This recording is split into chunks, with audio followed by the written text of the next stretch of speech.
Hello, everyone, and welcome to the Nintendo Pipeline Podcast. I'm your host, Mina, and today I got with me... I'm Jared, also known as One Up Muffin in the Discord. And... I'm CMM. You can call me Clay.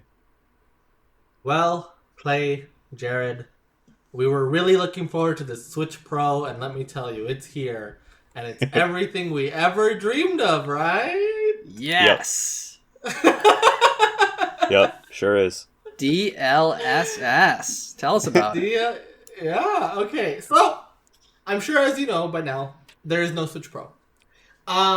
There is a new model coming October 8th, alongside Metroid Dread. Hey. Awesome. It is the Nintendo Switch, in parentheses, OLED model. And as the name implies, it is a Nintendo Switch with OLED. So, not much to it, you know? There's other few things here and there that we may as well get through. So, it's an OLED screen, it's a bigger screen, it's a 7-inch screen now. A vibrant 7-inch OLED screen is how Nintendo describes it. With vivid colors and sharp contrast. It's also got, I would say one of the bigger new upgrades is the kickstand. Instead of that flimsy little thing that would just pop right off on the original, it's this wide, if you've ever seen a Surface tablet, very similar to that, right? Yep. And it's capable of going many different angles. And it'll be sturdy because it's the whole, basically the whole bottom of the Switch, right? And your SD card won't be revealed when you open it now. Yeah. Where is that port now, by the way? Oh, actually, no, maybe it is still under there. Yeah, I think it is. Oh, no. Okay, so... I have so to that's look probably at the still video. the same. But I didn't see where they put the SD card slot, but yeah. And then we have also on the tablet itself, there's better speakers, right? Which I don't know if anyone was asking for that, but hey, why not, right? Yeah. And then there's 64 gigs of internal storage instead of the 32 gigs that was on the original model. Double the storage. Yeah, a whole 64 gigs. And then there's a new dock.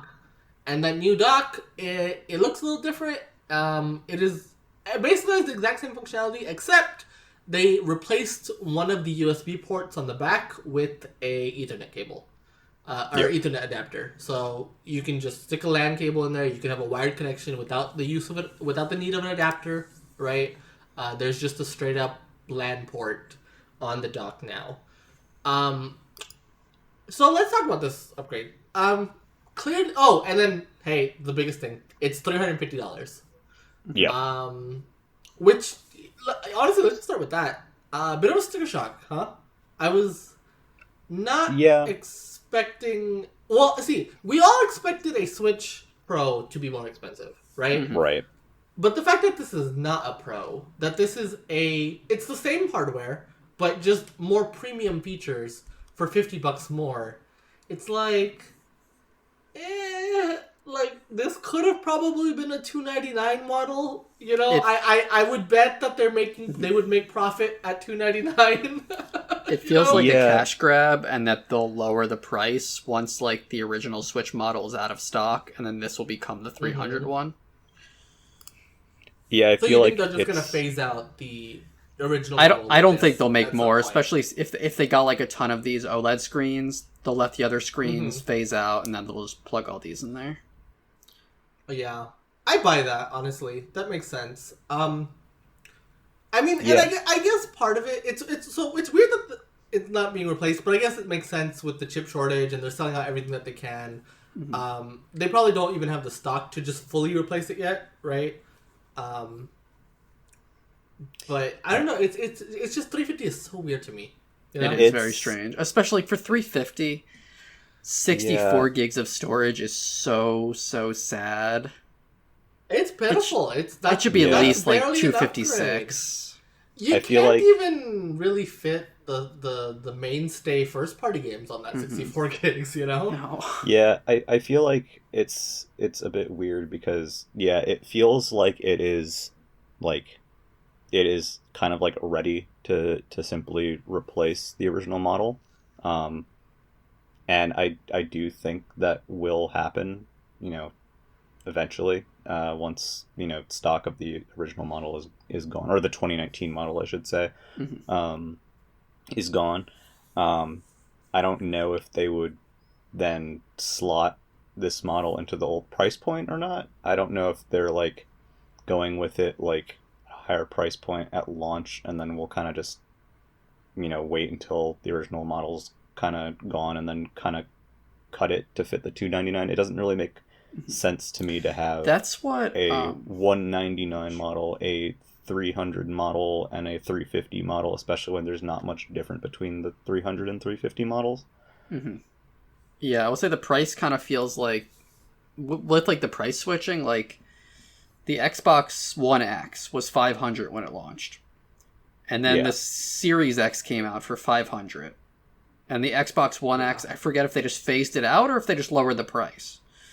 They just phased that thing out. Yeah, that like the One X just disappeared one day. Just vanished. But they were okay with putting it into the same price point for a better price. Yeah.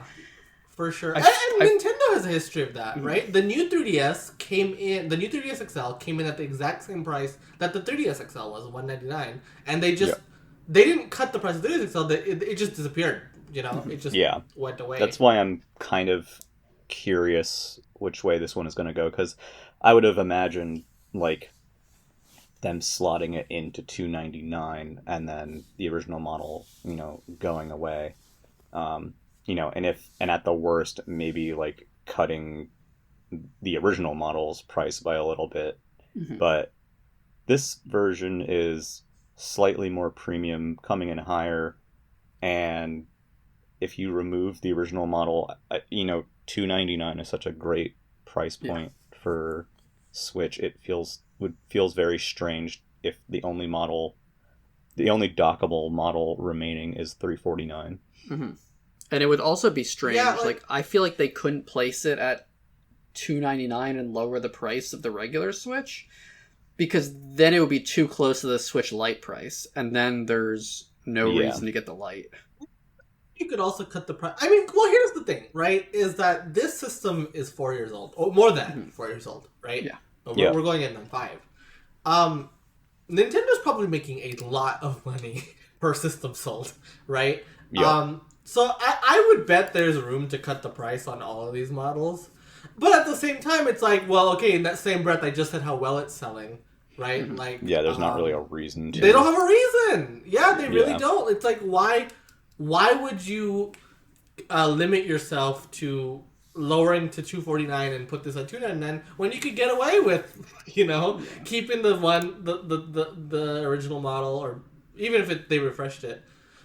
Oh, speaking of the 2019 model, though, by the way, I guess another upgrade, if you have a launch Switch, you do get the battery life from the 2019 revision as well. Yes, right. It is a little disappointing that this newer model doesn't feature any battery life improvements.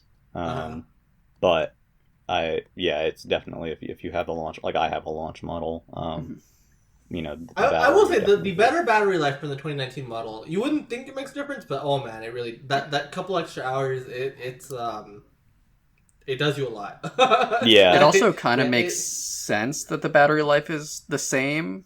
I mean, it's kind of good it's the same, because it's a bigger screen and an OLED, which takes more power. Yeah, because if it's the same chip, I'm kind of curious how they got the battery life the same, right? Because I would imagine to power up a 7-inch screen that's an OLED at that would take more, but I don't know. I don't know what kind of magic they're pulling off. It's worth mentioning. It's the exact same battery. Wow. Like they didn't put in a larger battery to counter, having an OLED. It's just the same battery. So I am curious about that.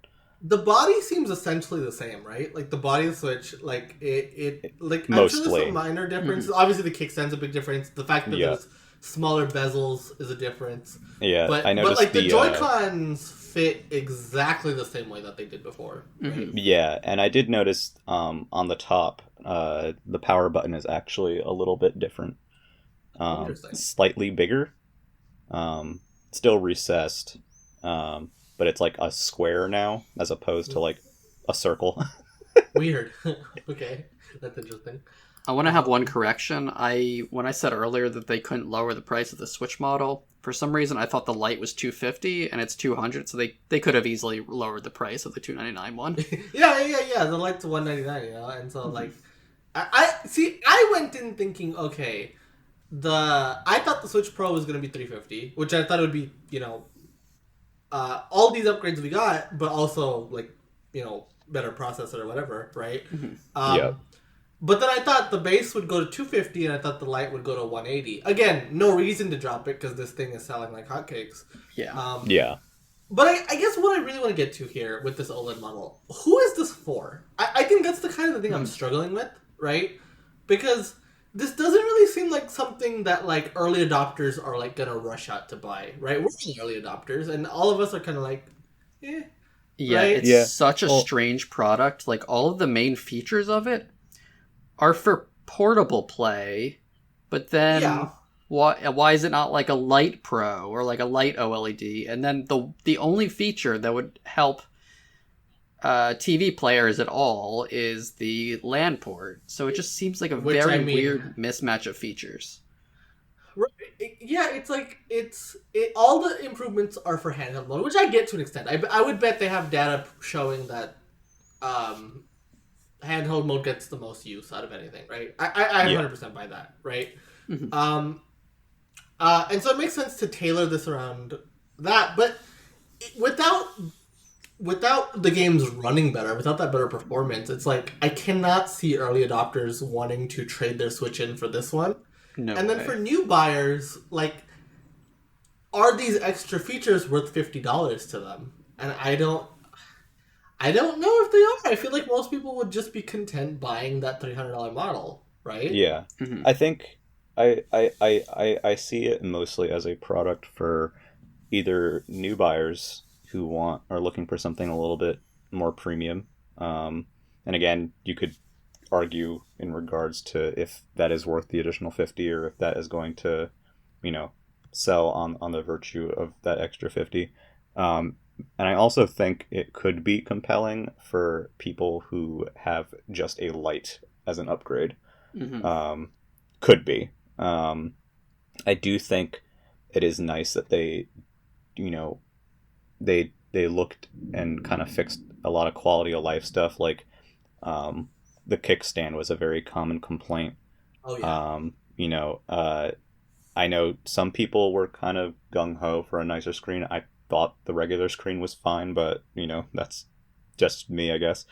But you certainly won't say no to an even nicer one, right? No, yeah. I'm certainly not going to say no to a better one. And there's some stuff there like sound, which I honestly don't know if anyone was asking for. I don't think anyone sound. I've never noticed the sound being like anything atrocious. Yeah.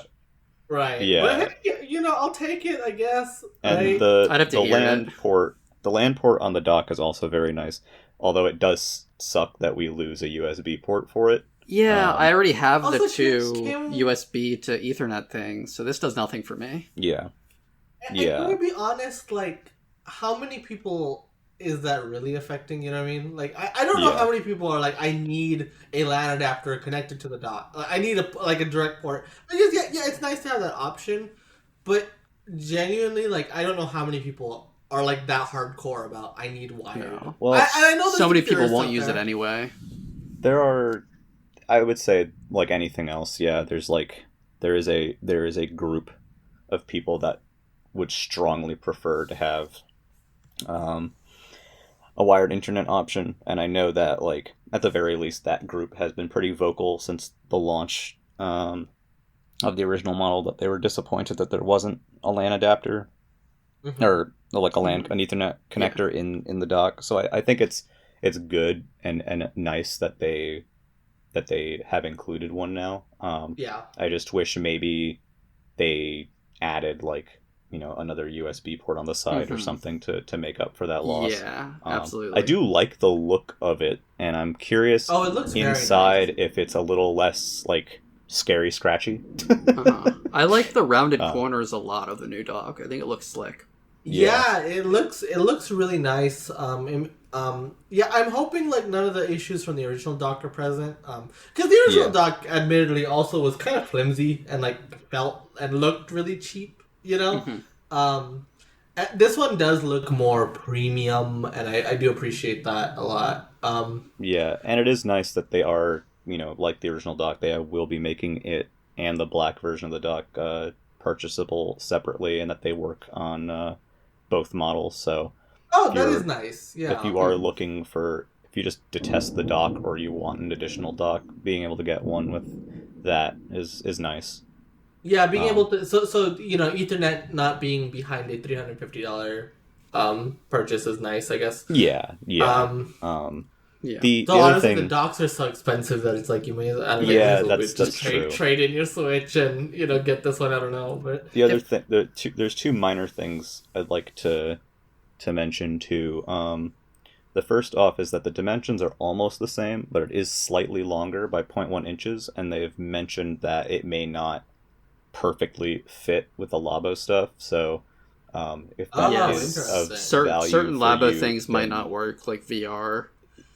But honestly, you think anyone in the market for this thing is like a Labo? No, nobody will. No, I don't think so. I think it's good to keep in mind if you enjoy that stuff and you're looking to upgrade.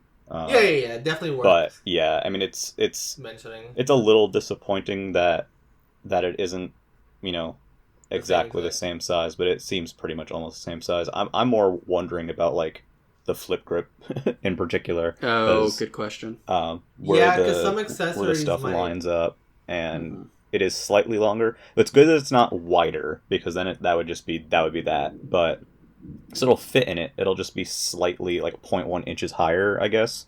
I'm kind of curious how that's gonna play out. I have a question. And the other thing. Oh, wait, go on. Sorry. Oh, sorry. You go ahead first. Actually, do things like the Satisfy grip, are they affected? Like, wait, which way is it? Like, it's taller? You said so. It's not long. So it's not taller. It's longer by 0.1 inches. So the grips both models are 4 fine. inches tall. Yeah.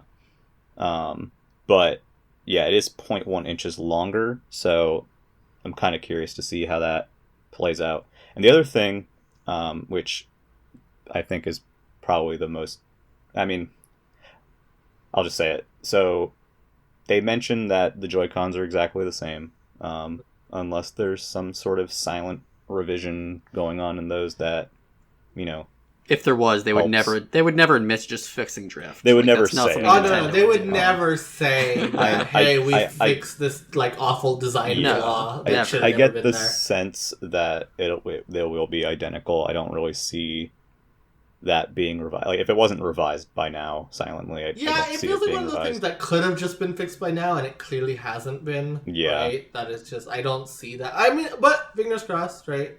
Yeah, I mean, I guess worth noting, we didn't even mention there's white Joy-Cons. The base I really like the look. White.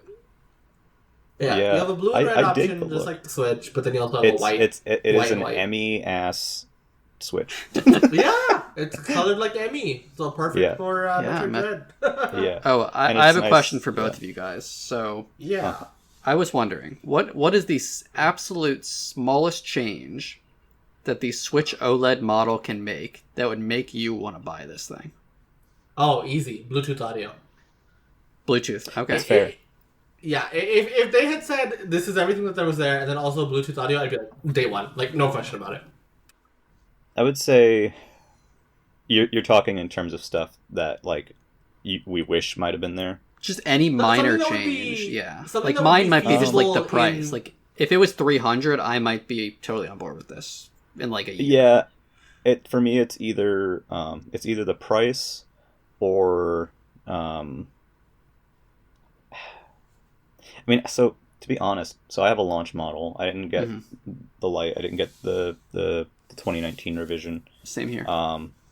And like, I'm perfectly fine with it. Like, I certainly was not like, man, I really need an OLED screen that's 7 inches, and I actually didn't even have any problem with the kickstand. Like, I know some people have. I've never had that issue. I use that thing tabletop constantly. If there's something small, it would probably just be either the Joy-Con issue or I'm honestly not sure. Yeah, I would say the big actually thing I want is- to retract my answer. I don't think the price would do it for me either, because I didn't upgrade my GBA to the like Game Boy Advance SP, and I didn't upgrade my DS to the DS Lite.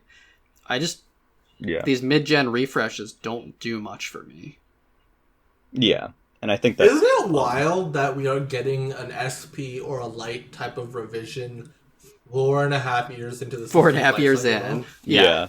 That is so... I mean, and I guess that leads me to like the final part of this. I kind of want to do like a... There's going to be a lot of baseless speculation, so look forward to that. I want to talk about what do you guys think this model means for the Switch's life cycle. Because obviously, going in, we expected something that had better processing capabilities, right? Which meant maybe more games could be ported to it, and definitely would have elongated the life cycle of the Switch, right? Mm-hmm. So, first of all, let's start with the simple question. Do you still believe a Switch Pro is coming? I believe in a Switch 2.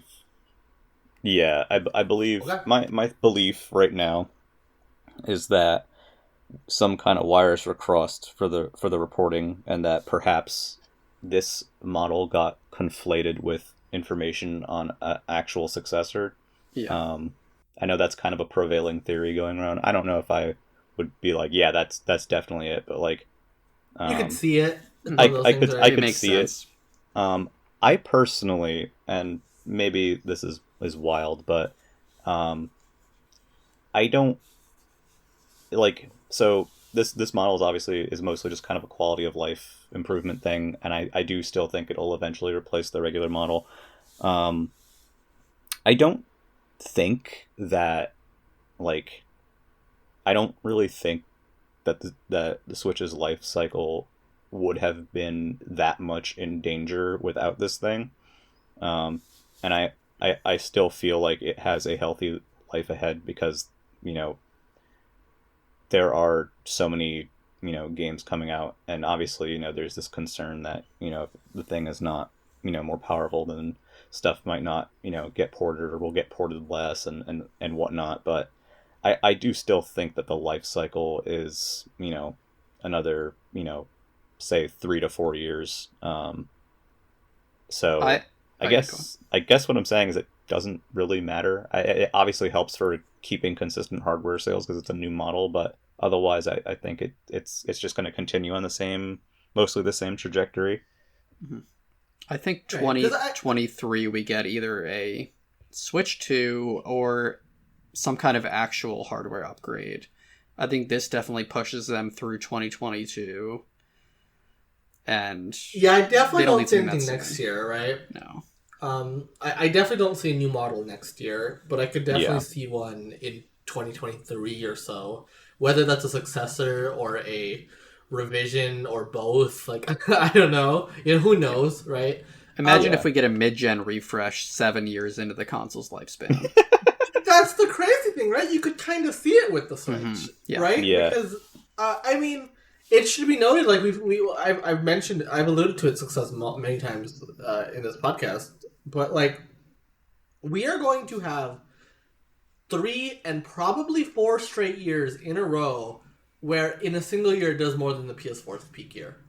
You know, the momentum of the Switch is not dying. Like, in fact, it's accelerating it somehow, right? Yeah. I mean, obviously that's somehow being COVID probably, but you know. We are going into this fiscal year. They're going to at least ship 25 million units, you know?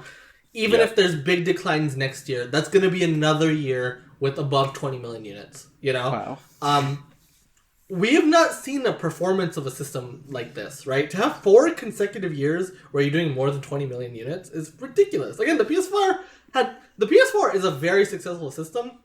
It had 1 year where it did 20 exactly. Yeah.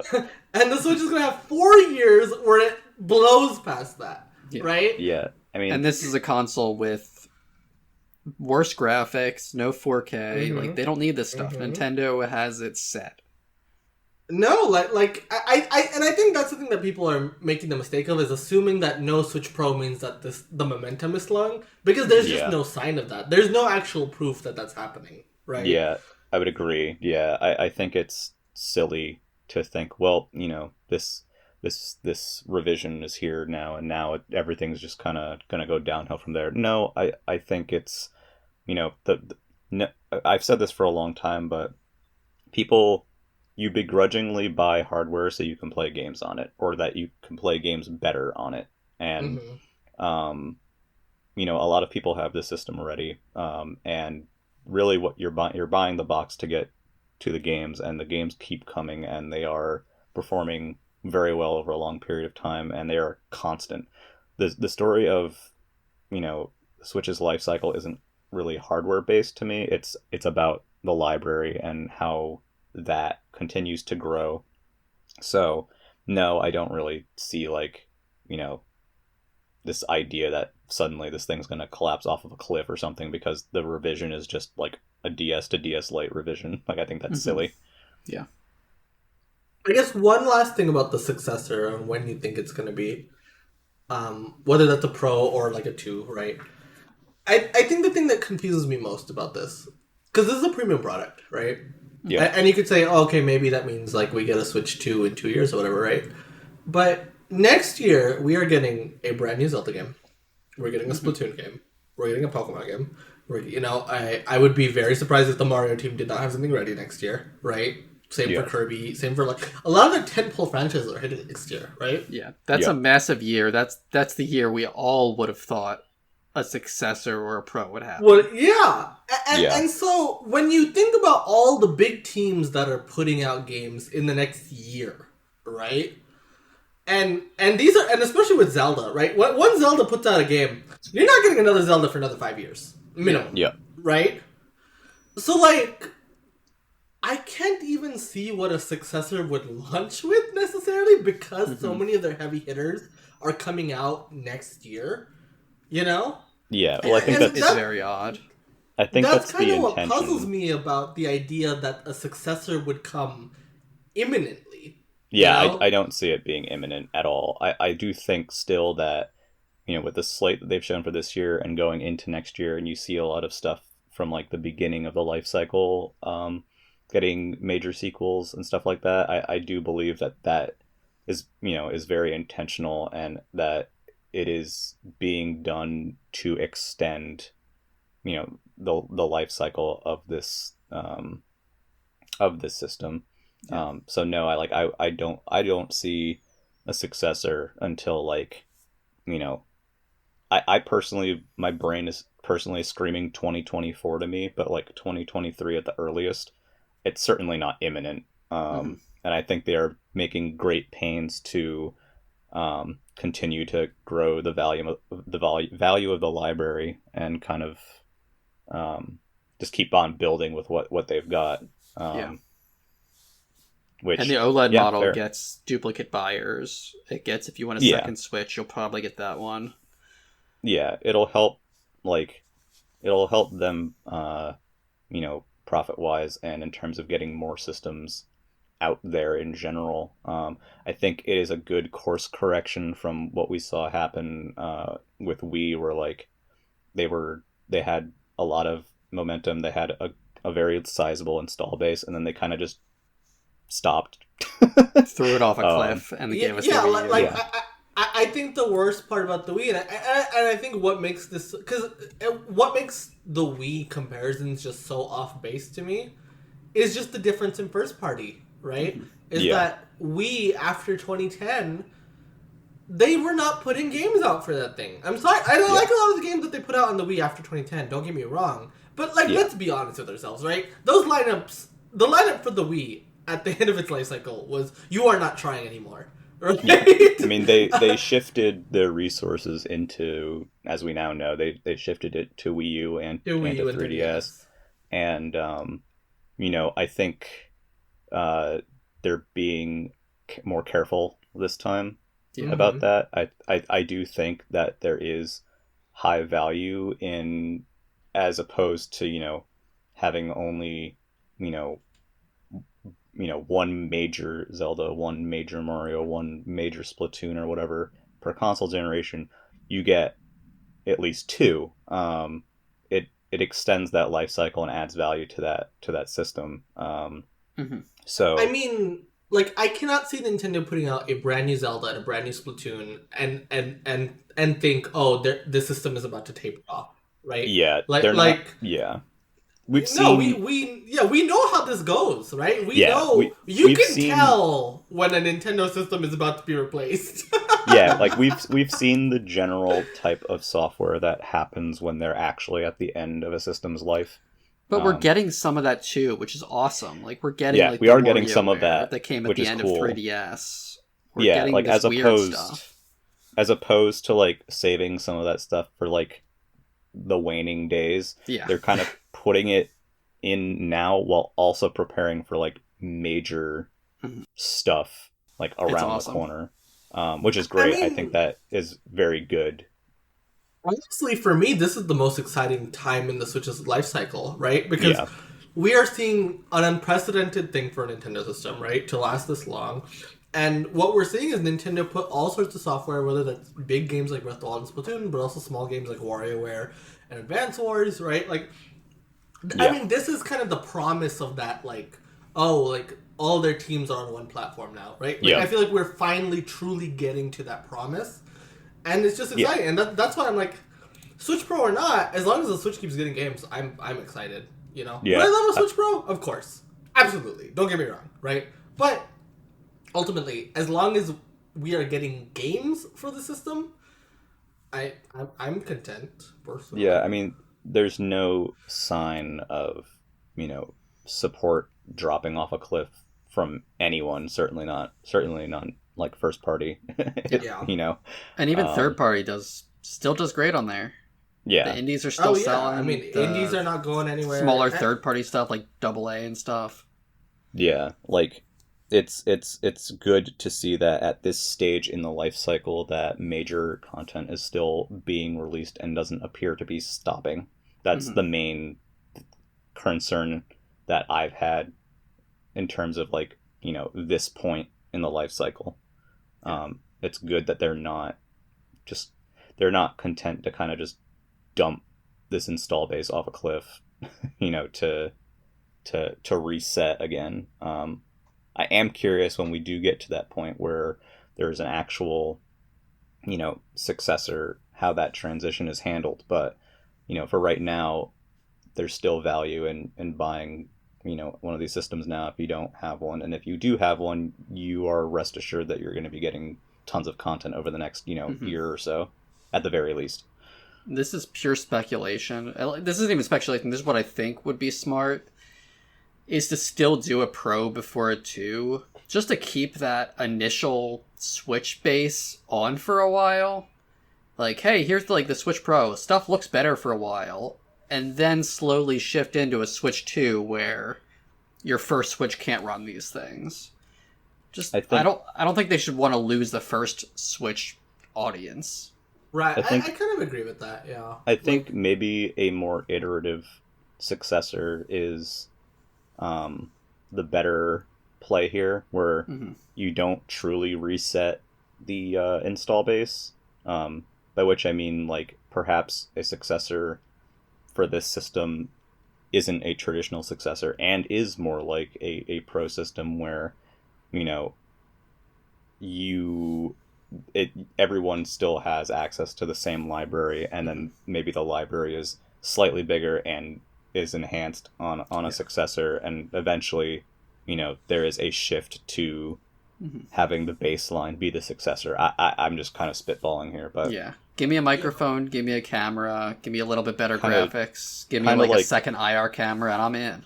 I know, like an IR camera. kind of like I hate to say the dreaded word because people freak out, but kind of like a phone, except not like yearly. I think that is healthier.